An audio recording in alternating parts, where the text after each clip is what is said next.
Hello patrons, how are you? Today it's a quick video. I just want to talk to you a little bit about cards. Now, I've spoken before about cards I've been making. You know that I sell them on my online shop as well. And it came to light a while ago that my partner in fact said to me, why don't you find a way to print out your cards and then just write on those? And I said to him, well, I think that's a bit I think people pay for something handmade and I think they want something that's been painted by me. He said, it's already been painted by you. What's the matter with you? Why can't you just paint a main one and then make copies of it and then write on those with the person's name? So that's what I've done. And I did upgrade my printer somewhat to do it. But if you have an inkjet printer, you can get satisfactory results. These are now done with an Epson printer, which is an eco tank printer. It takes ink that's like this, and you have to pour in the ink into the tank. So it's eco-friendly, it's economical, it's eco-crazy is what it is. So I bought that printer mainly because I'm doing this more for work now and people expect quality. Also, it means I can do things like print stickers like this, which are pretty good quality. You buy these sticker sheets online and then you can print your own stickers with a template. It also means that I can print out my artwork, print copies of it, and instead of just having the original and selling the original, I can now have sample copies to have on a stand, for example, when we're allowed to go back to craft fairs. Woohoo! Anyway, what's the point of this video? The point of this video is showing you a couple of steps that you should never overlook when you're about to write on a card. This particular card here, I've just designed. It's designed as a pet gift card. I made some at Christmas that were pet baubles, but I thought they wouldn't work all year round. And what I've done here is, this is normal cardstock. I've stamped my stamp on the back, which you almost certainly would have seen knocking about. And then I've printed the original. I've taken a photo of the original that I did in watercolour very carefully, and then I've used Photoshop to cut it out. So just this heart part is cut out, and then I've printed it on the same watercolour stock that I used to do in my paintings, and then I've stuck gems on it.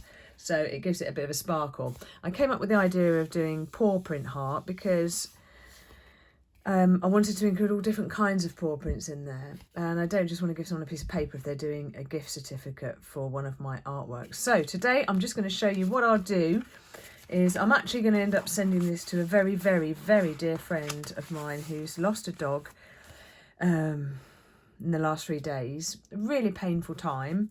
And I'm just hoping that this will make them smile a little bit. It is true that with a lot of my work, people do burst into tears because it can be quite powerful to see pictures of a dog when they're not alive any longer. And I'm hoping not to upset them in any way with this, but just to send them something to say, I'm thinking of you. So the dog's name is Buster. Now, you'll notice here a little stack of messy paper. I've got my pen, which I always keep upright like that, down in a pen pot. Why do I do that? Don't forget, it's to stop the ink from drying out. If you leave them up that way, the ink tends to run down like a tree in wintertime. The sap runs down and this all ends up dry. So you want to have the base of your tree at the bottom. Now, this is a bunch of scrap paper. If I turn it over, you'll see it's how I tested my new printer. What I do is whenever I've got an A4 sheet of paper that I'm not going to use again, they say you shouldn't put it through the printer again, by the way, or something I've printed out to work from. There, that's an old dog picture. Yeah, that's sometimes the dog pictures I get to work with. What I do is I tear an A4 sheet into 4 pieces, fairly equal-ish, and then I use that as my scrap paper so that I can test my pen first before I write on the card. So I'm intending to write Buster. And one of the reasons I still always do this is to test the size of the lettering so that I know how much room it's going to take up and how big I need to do it. And then I can hold that up against it and decide where I want to put it. In this case, I'm going to put it down here because I'm quite liking that. If you need to get an idea, sometimes I'll do stuff like that just to really picture it, see how it's going to look. And I'm also going to put, I did do a smaller version to show someone as a sample with Forever in Our Hearts around the outside. So I quite like to include that. So I'm going to put Buster down here and I'm going to put Forever in Our Hearts around there, a little bit like that. And in order to remember how big the text needs to be, I'm just going to move them to one side. I'm going to use this card nearby so that I can feel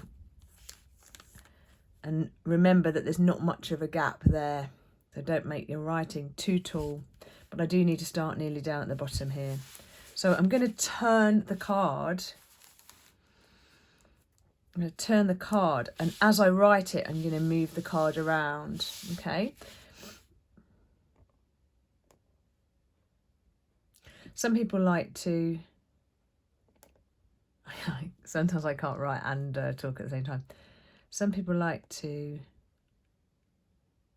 do it in pencil first. I do not, because I can't always rub all the pencil out and I don't always have the time to wait and then rub the pencil out before I've got to send it. Okay.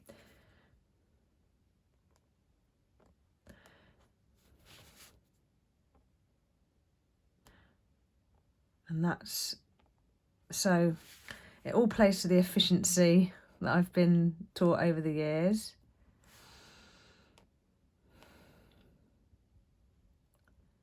I don't know if you can pick up on that on the camera, but even I breathe as I teach people to do, because it just makes you feel calm. Forever in Our Hearts. So sometimes I haven't done the T high enough. Let's go back there and do the I. Oh, look, I didn't do the dot there. I'll have to go back and do that in a bit. How about that? Didn't notice that. Right, and then we're going to do Buster down here. Or actually, how would it look there? So what I'm going to do is I'm going to tear this now. See, nothing is set in stone when I do stuff. Nothing. It can change in the middle of a project. Oh, what do you think? I think Buster looks better there. Oh, I can't decide. Help. I'm going to put it there because it's like he's in the heart, okay? I'm going to make it slightly smaller than that because I now feel that that's actually a little bit large. Big deep breath. I'm going to move that out of the way so I'm completely flat.